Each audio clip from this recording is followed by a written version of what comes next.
Yeah, and it's just a different thing, a different feel, different vibe. Trying to be in this different space and seeing if this is gonna work. This new area with the new digs. See if the new spot's gonna work for the pod. How well it's gonna present. I'm on a chill mood, just kind of yeah, just really more laid back, chill. We got some things in the tuck. February is coming up. Love Month and is on the way. Black History Month is on the way.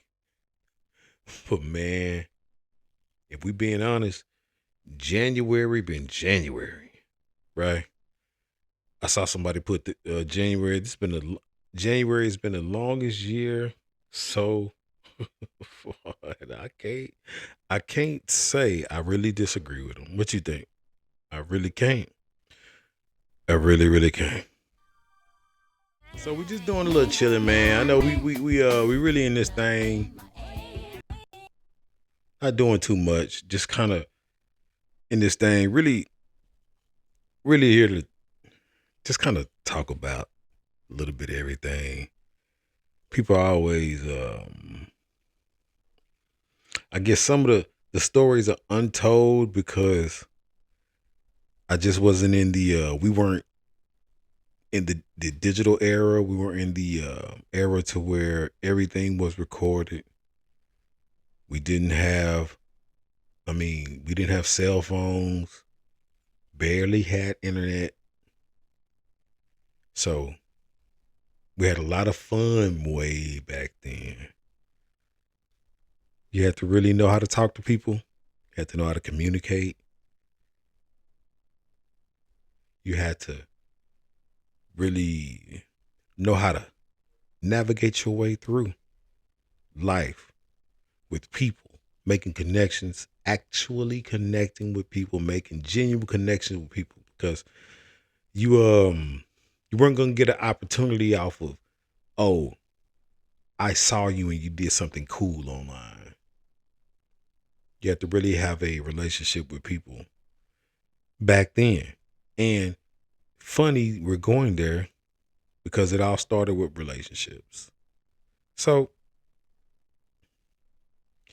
my pops, Black Baptist preacher, Southern Baptist preacher, was pastoring a church in Denton, Texas called St. Emmanuel Baptist Church. Well, see, my dad was really innovative.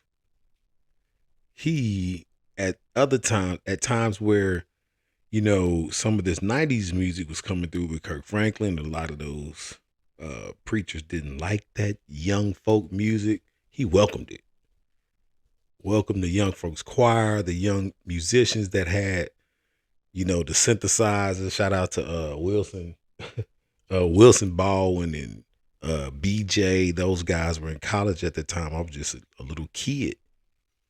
And they would even tell stories about, hey man, your dad would let us come in with the loud speaker and just let us play loud and do our thing and kind of express ourselves in music where a lot of other churches wouldn't let them do it. So my dad would let them come in. And so as guys kind of, went through and Denton is a college town. So a lot of people would come through. In particular, a guy named Gordon Pope came through. Man, dude was just out of this world talented. Could play drums, could play bass, could, play a little bit on the keyboard and organ. Just, um, man, shout out to you, Gordon. Gordon could do a little bit of everything. So he would at his time there, he came and he played for the church, played music, was going to school, and that was around about the same time I was at UNT. So we're originally from Fort Worth, but Dad was pastoring a church in Denton. So after we graduated, my parents moved to Denton. So, but I went to college at UNT. So I'm at UNT, Gordon's at UNT, and man, we were having some good times. So Gordon hit me up. He was like, "Hey man, going to Dallas, man, with this group, this guy, this woman, this lady, she looking for some background singers. You want to sing background? I was like, yeah, man. He's like, you don't just do all church music. I was like, man, you know what's up. So, we go down. He was like, well, hey, we're gonna be at T-Ball. Come down. I can't remember what the time, 7 or something. How you audition. If you make it cool. He said, but it's an opportunity. It's like, cool. It's all it is, opportunity. Go down. Go in. The woman kind of looks familiar, but I don't really know. So we go back in the room. A couple other people kind of going in. Finally, call my name. Go back into the back. This guy with a piano. He's like, said, you know your scales? Yeah. Just trying to be humble, I would say. Yeah, I know my scale. He's like, okay then, let's see what you got. And so he plays, starts on the key, and shout out to the brown card, because that's who it was at the time. My man still had all his dreads. He was Music Soul Child before Music Soul Child. I mean, wasn't he? He had the long dreads already with the rap. Holding back. It was really it wasn't something people were doing here already yet. He was already there. So he plays the scale. So I do it. Da da da da da da da da da. So he's going up. How they check your range. Do this. Kind of checking your range. Okay, cool. So we go through that. A couple other exercises, just kind of seeing. He was like, okay, so I'm gonna give you, I think we do something like that, and we go and we do some kind of like music testing. So, and a lot of it just kind of seeing where your range is, and they bring you in. The band is kind of doing their thing. So I always love the band. I'm always gonna love to sit with the guys playing, a drummer and the bass player, which was Gordon. So I already kind of know some people. We think we had a guard. I don't think was think Jason Davis was playing the sax at the time, and I don't know if I think Jason Bell was already there playing guitar. So we kind of coming in, so the band's just kind of fiddling around, kind of tuning up and that kind of thing. And so I'm just chilling, and so they're like, well, say, we got some songs, kind of got some words, because Gordon can sing also. So Gordon was like, hey, we're gonna band gonna kind of play. We got these parts, these kind of all original songs. So I'm gonna give you the parts, and I think they already had a girl there at the time, and it was kind of us three. Like, so we're gonna give you these, give you the words, play the music, give you these parts, give everybody their parts, and kind of y'all work it out. Start singing together. We see can catch on. Gordon giving the instructions. I think not him or Jason were one of them. I think Jason was MD, and at the time I think we were starting kind of there. So we just going through, but Gordon just giving the instructions. We kind of hitting. Da. Can't remember what the song was at the time. So we hitting the song, boom, boom, boom. I'm on. The other two are on. Ladies are on. We kill it. I think we kind of just get into the groove pretty quickly. It's kind of like with anything. My wife, is funny how my wife always asks, kind of, so how did y'all know where somebody was going, especially when we're doing kind of live music, or some things you had practice and some things you've done so many times with a set of people or a group of set of people, so it comes naturally. But in the midst of all that, music is just music. So if you have, I would say, kind of any level of any skill level, and you get with other people that have a very good skill level, you all are able to kind of start clicking and gelling pretty fast, especially if everybody wants to do it, right? Everybody's on the same page. So we get in and we kind of rolling, going, hitting songs, cool. So they kind of bring another, so us group come in, and then so we're all kind of interchangeable pieces at this juncture of I guess auditions. These are auditions. So they'll put another guy with me, so to be and I'm always gonna be bottom, pause. But I'm always as in tenor. I'm always gonna be a tenor. I'm generally a second tenor.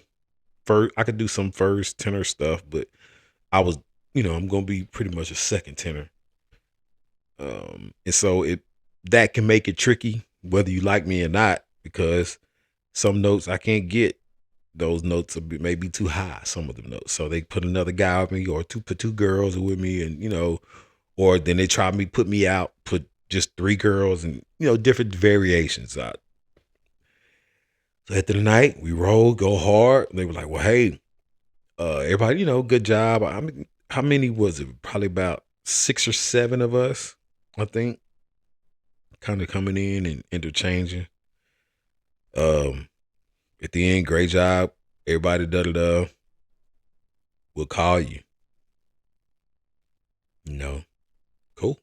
So I holler at Gordon. Hey man, you did good.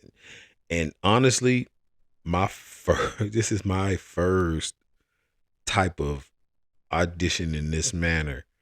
Other than that, I've been church singing forever, or even singing with guys that want you to do a hook or something like that. They know they want you already. It's just you producing what they had in their mind already, and you just trying to make that sound like what they thought it was going to sound like. But this was different, and then and more of a opportunity to be in a group. And I've been in a couple other groups before, but even then, auditioning. I mean, you with guys that y'all want to sing together. When we shout out to second level ODY high school. You just guys that sing together, and you decide, hey, we singing together. Besides all the other 3 or 4 people, us 3 or 4, or I think at second level it was 6 of us. So we were trying that. What group was that? Spread love. God, take 6. We were trying like take 6, so ours was second level. So we had, I think, 6 guys singing. So I've been in groups, sing solo, all that, but never had to kind of audition to sing back up, even though I've sing back up for a couple people, but never to this level. So it was some anxiety, going back to school. That good drive back to UNT from Dallas was a nice long drive. Just thinking about what I did, and of course overanalyzing, you could have did this better, or were you holding back, or were you trying to do too much here? And just all those questions you kind of naturally ask as a performer. And I think it was a couple of days or so later, and Gordon called me. He was like, "Hey man, they like you. Think you can you can do it." And it's funny. So if I'm not mistaken, I don't think the lead singer was there that evening. So they like you. So, and I'm withholding all that for a reason. We go, they want you to come back. We're going to meet here, I think. So we were at T-Ball, I think, again. So at T-Ball, less people, smaller, refined group. And so now, instead of, I think I said 6 or 7, now it's, I think, probably maybe 4 of us. So it's myself, and it's, forgive me, y'all, this is, I think, this is 20 years ago now, longer, because this had, so this has had to be, I'd already went over spring 2000. So this is 2001, 2002, somewhere in there. Yeah, 2002, 2000. Yeah, because it's right before Chance was born in '05. So it's probably 01, '02, somewhere there. So so my memory isn't great on and I've never been good. Anybody knows me, I'm never good on names and stuff anyway. So unless we have a real type relationship, I probably don't remember your name either. And so saying that, even people that I sang with, because those names, those people changed. I think I may have been the only consistent background singer, probably throughout the entire. No, I won't say think. I was the only consistent background singer from the point I went in. So not to say people before me. So in that group, people kind of come out, and us 3 or 4 of us, I think at that time, it's myself, another guy, and I remember his name because he stayed for a while, Emote. And he was older than I. I was just a college kid at the time. And he was kind of already an artist also, but a little older. I'm saying older. I'm saying I'm 19, 20. I'm 20, 21 or somewhere around there. And he's probably 25 or so. So he's, to me, older. Uh, and then I think another girl. Yeah. Yeah. So we go, and it's cool. And then it starts to whittle down from there. The artist comes in. Erykah Badu. Man, shout out to Erykah Badu. Yeah. Gave me an opportunity. Taught me a lot of stuff. Man, I appreciate you so much. So much. I learned so much. So I make it on. And so I'm in the band, y'all. And so it's a lot just about being in a band that I just had no clue about. Being learning that band swag. And so the name of our band was 7 on Soft. 7 on, I think we said soft, SOFF, to not be so blatant, but 7 on Soft. Let your mind wander. And it was actually everybody had these weird kind of fun names. Gordon was the Reverend Doctor, whoever. Then we had the Brown Kai on keyboard, and kind of our arranger man, his musical mind. Shout out to Brown Coy. His musical mind was amazing. I think Stanley was on keys also. We had a bunch of different drummers, but I always shout out to Woody the most, because that's my boy. We went to high school together. Shout out to Woody, Fort Worth, Texas. I know you're doing good. I've been seeing you online. Hey, that boy Cole on those drums. That boy Cole on those drums, man. Shout out to Woody. Who else? So it was myself, it was Emote, and then background singers was wild. We had a plethora. I think one Tasha had, and it's crazy because I got pictures, and so I might put up a couple pictures, but we got like legit pictures that you had to develop. It's none of that. So I have to go in boxes and go get these pictures to produce those. So back to me giving shouts out to Nayrock. So I think I say so too much. My stage name is Whatnot, and she gave it to me. And me, I can't really remember the entire conversation, but me trying to be something, trying to explain myself, some, blah, blah, and then Whatnot. She said, and Whatnot? That's your name. Your name gonna be Whatnot. Cause I don't like Lloyd no way. Cause at that time, trying to be an artist, and what's your name? Lloyd. Doesn't quite ring a bell. Doesn't quite. Well, in essence ended up being an artist named Lloyd 15 years later. but back then Lloyd just didn't shock you. You think about the early 2000s at this point. So and with whatnot, with Nayrock being so ahead of her time. If you think about with some of her songs, like Cry Me a River, cry me a river, why don't you? Hey, I run a front row seat to see the tears roll down your face, and I'm gonna bathe in the midst of your sorrow.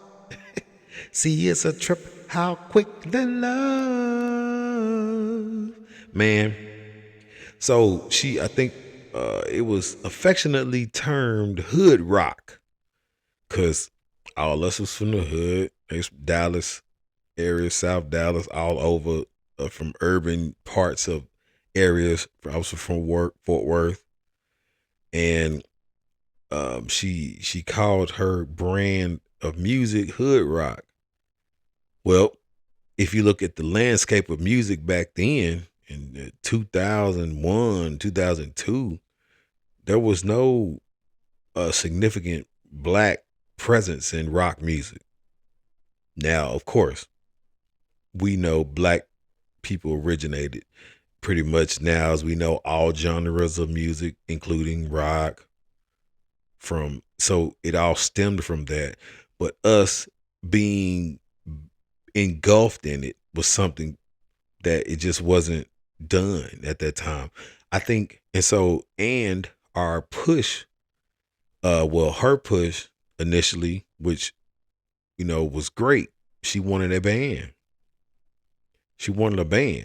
And there were no successful bands back then, except I think Mint Condition probably was the only successful band. And so this is still early 2000. They weren't even considered wildly successful at that time. They weren't who we know them as now to be not but Mint Condition. So as a big band with a female lead from Dallas, Texas, doing rock. It and your sister being Erykah Badu.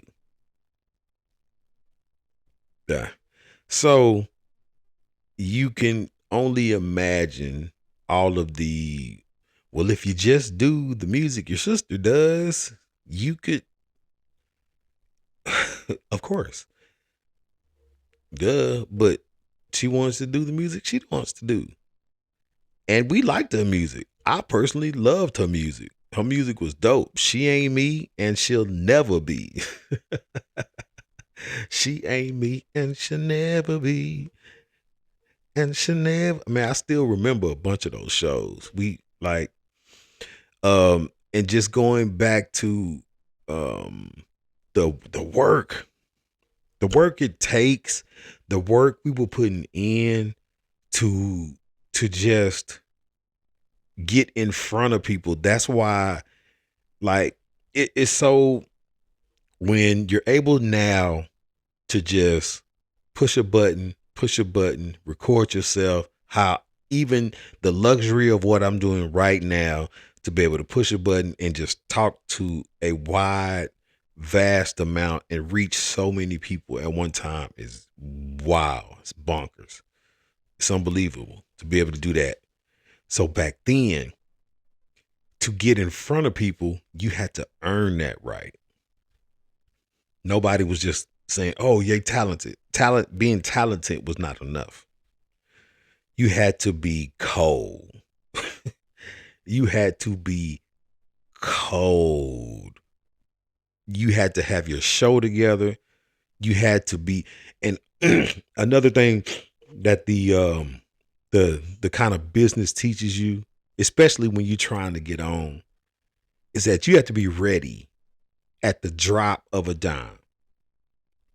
Ready to drop everything, to just not even having the opportunity to sing in front of anybody, but to get to that person that wants to hear you sing. So if they're in Dallas, hey, such and such is here. They want to hear y'all such and such a time, which is maybe 3 hours.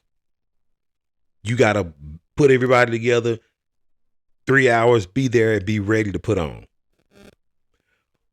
Or, and like times where we were out kind of touring in different places, such and such is here. They want to hear y'all. Or, and to me, looking back now, this or that person wanting to hear you and you performing, to me, that was looking back, that was the luxury, that you already had something set up. With some of the janky, people that are, to call them, let me see, to call them janky would be, I would say, fully dishonest, because that does not totally encompass everything, say, managers and people in the business do, because a little bit, what was, as they say, was good for the gander is good for the goose.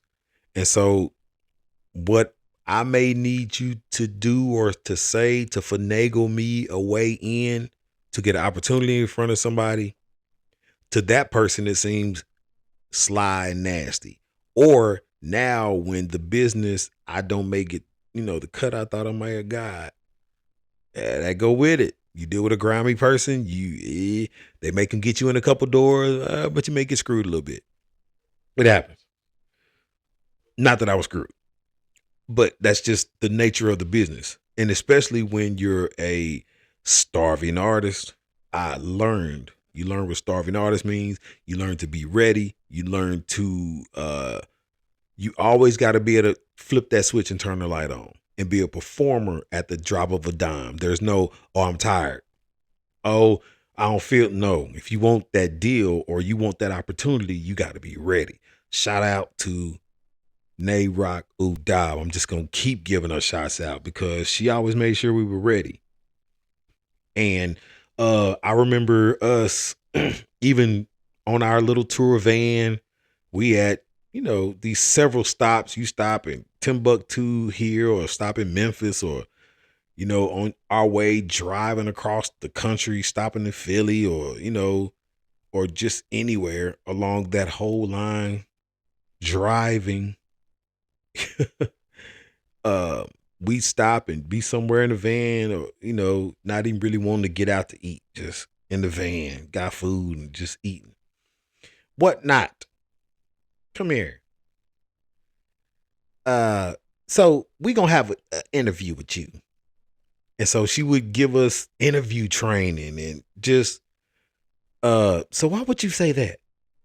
That doesn't make sense. Do you think your mom and daddy would like, and so much just education and me just learning and soaking up all the knowledge and stuff that she had and gained and wisdom of the already the business from, of course, she's getting from her older sister and just seeing stuff. But what I always respected was that she didn't want to ride the coattail of her sister.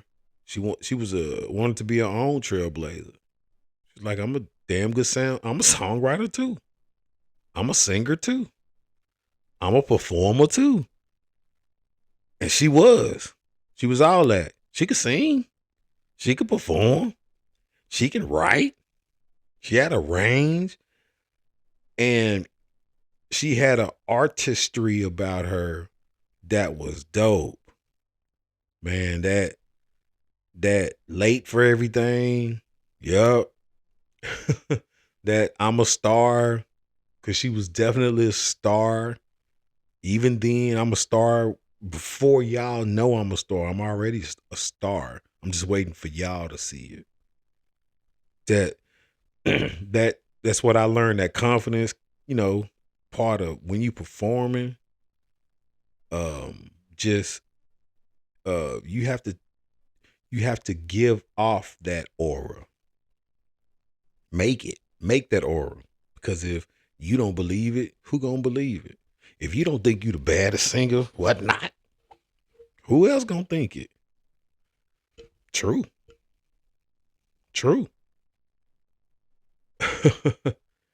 So to like us opening for Music Soul Child in Birmingham, Alabama. I called it Birmingham. I was so nervous. She said, "What not? You gonna do the intro tonight?" And I'm like, why am I do the intro? I don't like to talk in front of these people like that. I just want to sing. What not? You gonna do the intro tonight?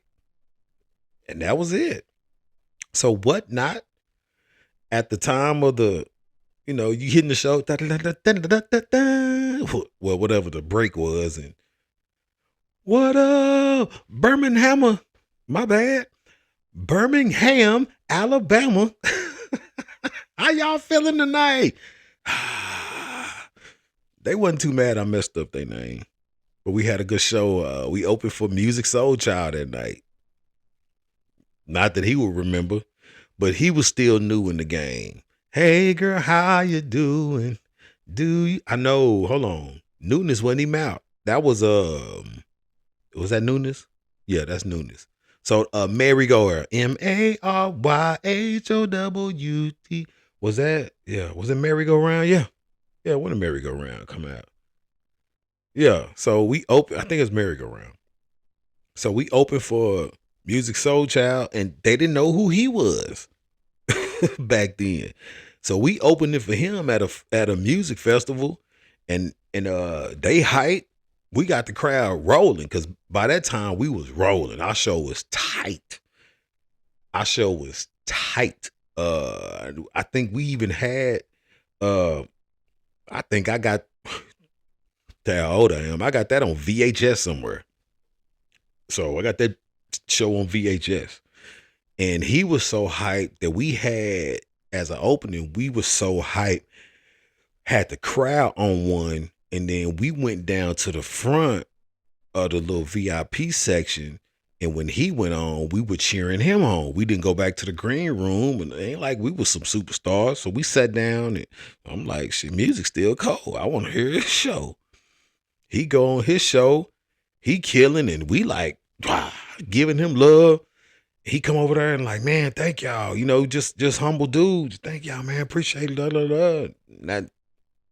That's when I found. That's when I found out why he wore. That's why when I found out why he wore the glasses. But dude is cold. So yeah, man, just can't thank her, Gordon, my boy, Rehab, man. He and I, because we both were the only ones still in Denton. I think Gordon had gone back to Dallas at that time. I think he was already back in Dallas. So he and I, Rehab played the guitar. So he and I were the only people in Denton. So when we had practice, we practiced at T-Ball every week. Upstairs in the one of those rooms up there. And so every week he and I have to go down to Dallas and go to practice every week. We get there, the band get there by I think 6, 7. I don't think Nayrock ain't showing up till like 10 o'clock. So we tight. We'll practice for 2-3 hours. It's broke. Took naps, then ate. Then she come in. Y'all ready? We ain't ready. We been waiting on you. But you better be ready. Said, well, hit the show. And what I love is like, hey, look here. We hit the show. We run it all the way through. We can go home. Bet. Let's go. Bam. I rock. You rock. We rock. Nay rock. Hit the show. Oh, next song. Bam. We hit the whole show. So I think we had, so we had different show increments. So say, hey, hit the 13-minute show. Or she'd be like, okay, we're gonna hit the 20-minute show. All right, let's go the whole 45-minute show. So she just pick out, she would just tell the number of the minutes that we had, because certain places depend on where you go. You got one song, you got two, you may have 3 minutes, or you may have one song. So you may have a 3-minute show that may have 4 minutes, may have 4 songs in it, but it's 3 minutes. So we hit a show, y'all hit the 15-minute show. We hit it, we out. We hit the show, we out. Man, we hit it. Cool. She let us go. She was real like that. That's what I love. So okay, let me give y'all. I'm gonna give you one. I'm gonna give 2 stories. The first time I ever met Miss Badu. My God. What is funny is, she's her sister. But and so I think I was in the band, I think that was a few months before she ever comes around. I mean, it's not like, they live lives. They're real people. I mean, they both are people, have their own lane, doing their own thing, and they're touring or, whatever. And so so we're practicing. We're at T-ball. We practicing. We killing. We've been there hours. So I'm delirious. We're delirious at that time. So we're all doing our thing. And so the doors open. So, a few kind of 3 or 4 people, people will come in and out all the different times. People listening to, just people come in. You have a group. If our manager's there, the manager will kind of come in and, listen to us. So he kind of run people through to kind of check out the band and, hear what we doing. Oh, hey man, y'all play this song for him. It was kind of we were like a jack in the box. Just kind of wind us up, and whatever song, you put your money in, or he ain't put no money in, or you just like do play. And so we play songs. We had cover songs we would do. We had all kind of stuff.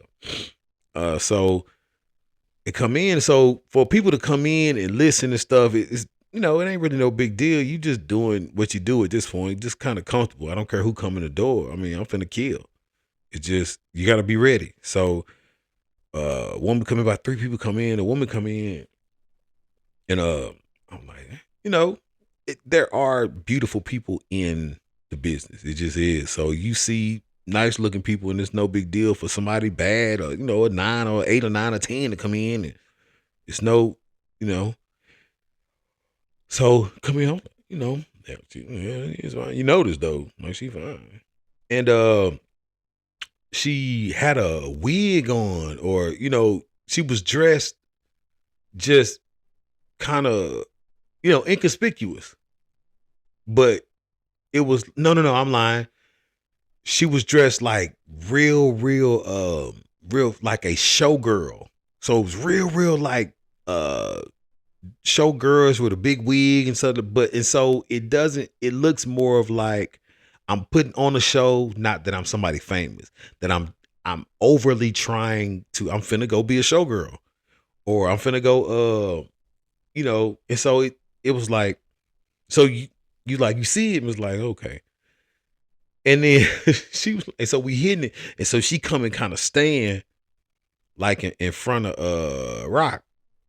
So she's kind of standing there. I'm like, so that kind of, okay. And so I'm hitting it, we moving and you grooving. So you don't have the time to kind of really stare at nobody, because you kind of moving, you hitting, you still got to hit your stuff.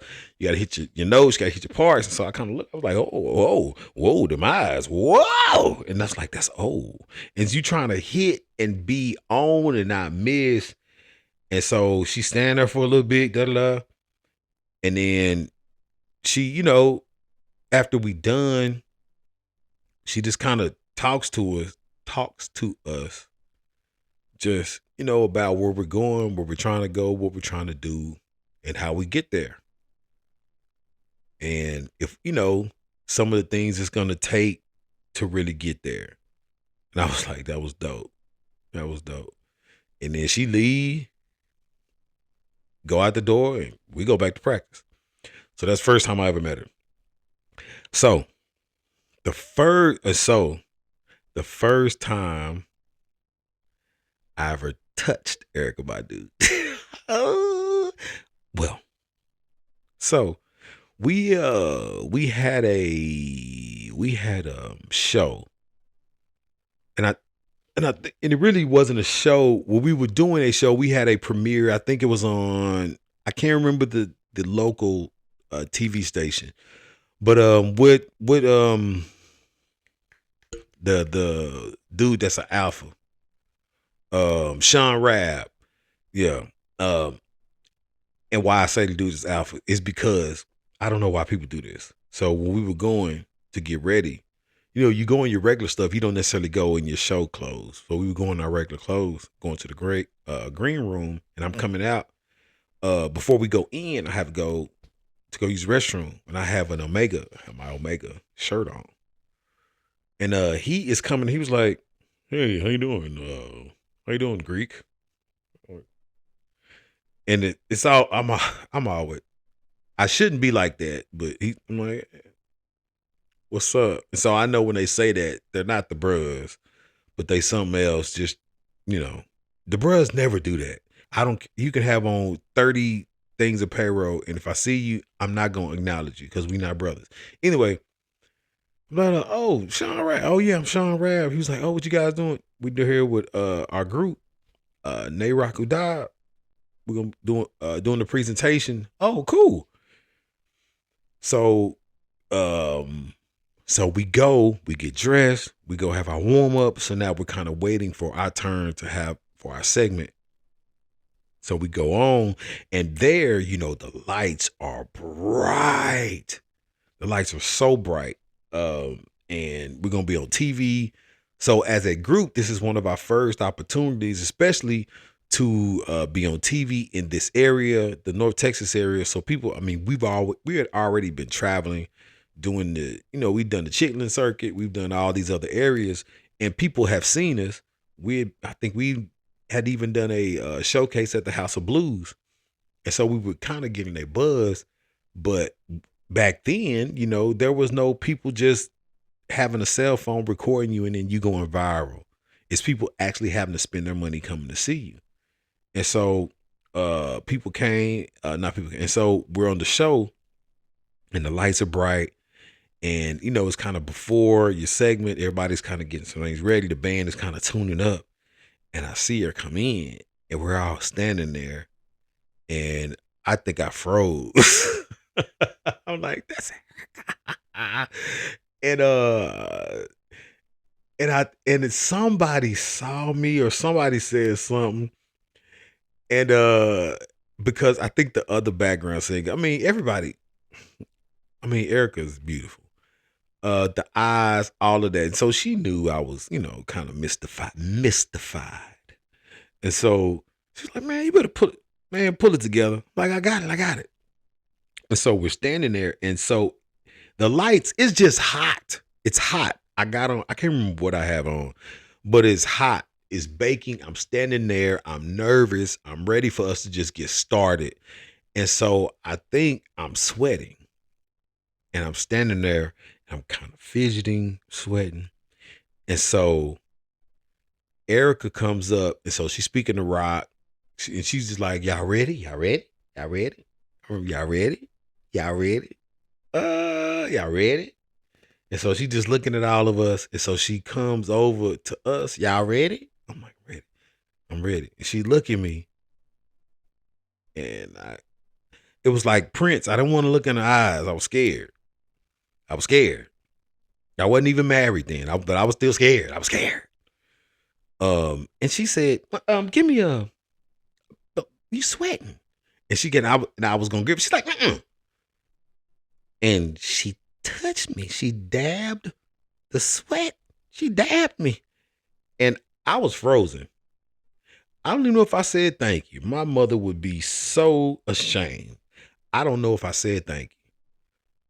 And she just walked off, and we did our set. We killed. Man, that's on somebody VHS tape somewhere. Whatever channel that was that Sean Rabb does. I think it's Sean Rabb channel 4, channel 8. I think it's channel 4. So we did that showcase. So that was the first time I was ever met and first time I was touched by Erykah Badu. But again, just I got a lot of stories. I mean, first time I ever went to Canada was with Erykah. I'm sorry, was with Nate Rock opening for Erykah, Jill Scott. So it was we opened Nika Costa, Jill Scott, then Erykah Badu. line up. So we went around Canada. We did a few shows in Canada. So what those are called us, we did spot dates. So it'd be certain dates that, you know, what happens now is where say an act may come into town. So say if Beyonce's coming to Dallas, she may get a R&B group that's from here locally that is a spot act that's not on the main tour that may open. So it's a local person that opens that may see that, that may get their shot to open.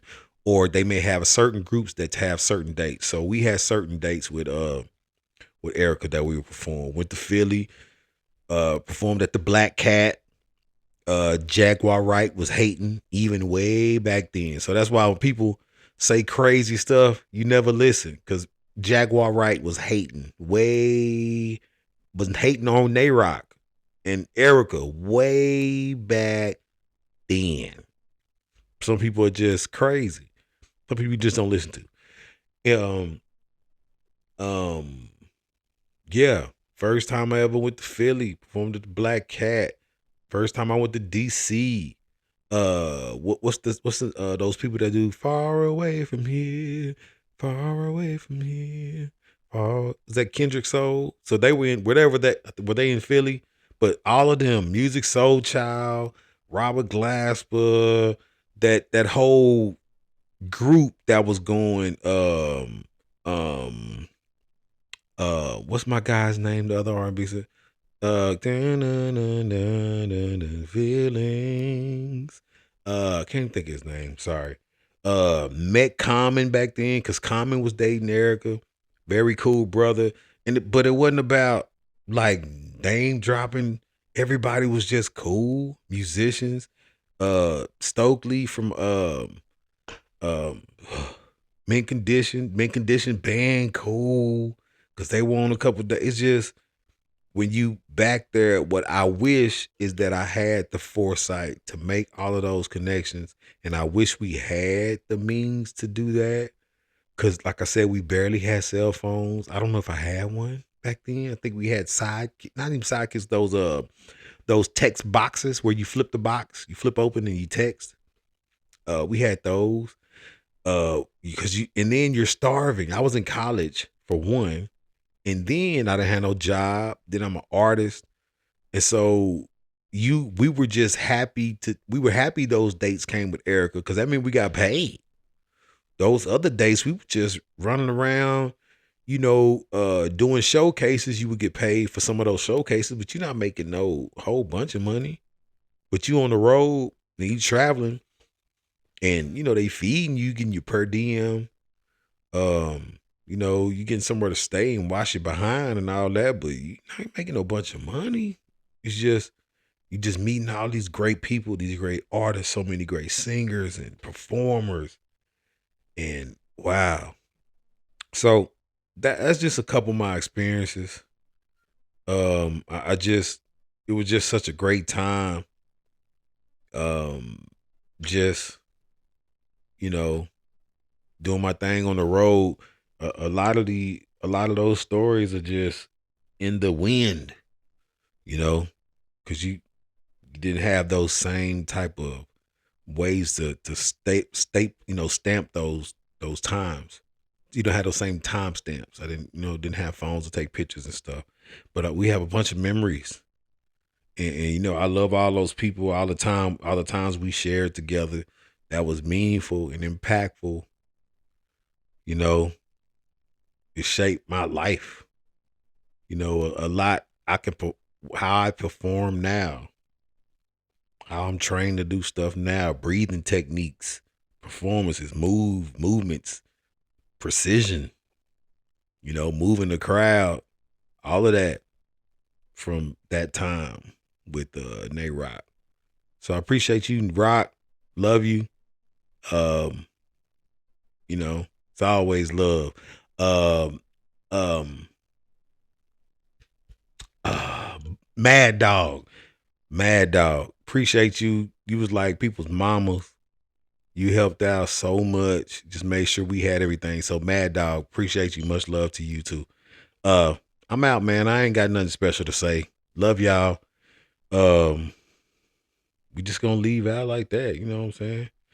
Next time I tell some RC stories, man, because RC, you was that dude. Appreciate you, RC. You always took. Last thing, appreciate you, RC, because you treated me like you knew me. That's all. You ain't do nothing special, but you treated me like you knew me. Hey, Lloyd, what's up, man? Da da da da. Hey, I got some yammeens and come holler at me. Da da da. Now the after parties was different because I get it. I wasn't no star. I was a nobody. But I understand the business. You could have been like, you could have shunned me out together. But I appreciate you because you was always real. From North Texas to on the road with Erykah Badu, you was a real star, cold. And anytime I see you, you be like, "What's up, Lloyd? My partner from UNT," and treated me like that. Appreciate you, RC, man. We'll holler at y'all.